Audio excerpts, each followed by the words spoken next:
Նախ ուզում եմ հասկանալ, ինչ է եղել, այսօր ինչի եք այդքան ջղագրգիռ, ինչ է պատահել։ Կարող է խնդիրը նա, որ օգոստոսի 8-ից հետո 3 միջազգային ֆորմատի կարևոր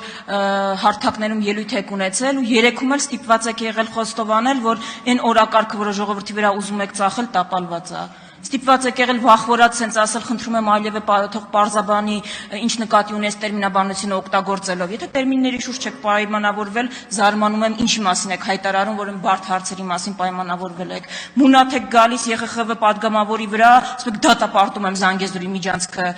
տերմինը, որ օգտագործում ես։ Այդ մարդը այլևի տերմինն է օգտագործում, այլևին կարող է դատապարտեք։ Հետո ուզում եք հաջորդին կանգնենք, հաջորդ չորեքշաբթի որ գաք այստեղ կանգնենք, աջ ձեռքը առաջ տնկենք, ասենք կեցե մեր ֆյուրերը։ Ինչ անում եք, դուրները չի գալի։ Բանը կկողմնորոշվեք, վերջը մենք ձեր համար սրտի ընդդիմություն ենք, թե բանենք, սպառնացող վտանգ, որոնց պետքա բան անել, ոչնչացնել։ Եթե ձեր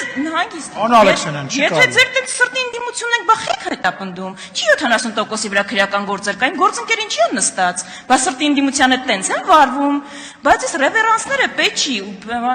օրենքը պիտի փոխենք, քվեաթերթիկի վրա իմ նկարը պիտի լինի, էլ ինչ լինի։ Հասմիկ Հակոբյանը ասել է ձեզնից առաջ, ինչի համար եք այդ անում։ Հայտարարել է արդեն, էլ կարիք չկա դուք սենց ծածկադմփոց անեք, ասել է որ դաշնակցությունը փակելու եք։ Բան չի էլի, ձեզնից առաջ անկել ասել է, տենց կարիք չկա, չունեք դուք քողարկելու։ Հիմա հարցս ԵԽԽՎ-ում, որ ասում եք, գլուխ եք գովում, որ Հայաստանը այնքան ժողովրդավար է, որ կան ընդդիմադիր համայնքապետեր, ովքեր ընտրվել են։ Պարզ հարց ունեմ ձեզ, մի հատ կասեք այդ ընդդիմադիր համայնքապետերը ո՞նց է ստացվում, որ հենց ընտրվում են, իրենց նկատմամբ քրեական գործ է հարուցվում։ Ո՞ր ընդդիմադիր համայնքապետի նկատմամբ քրեական գործ չկա հարուցված։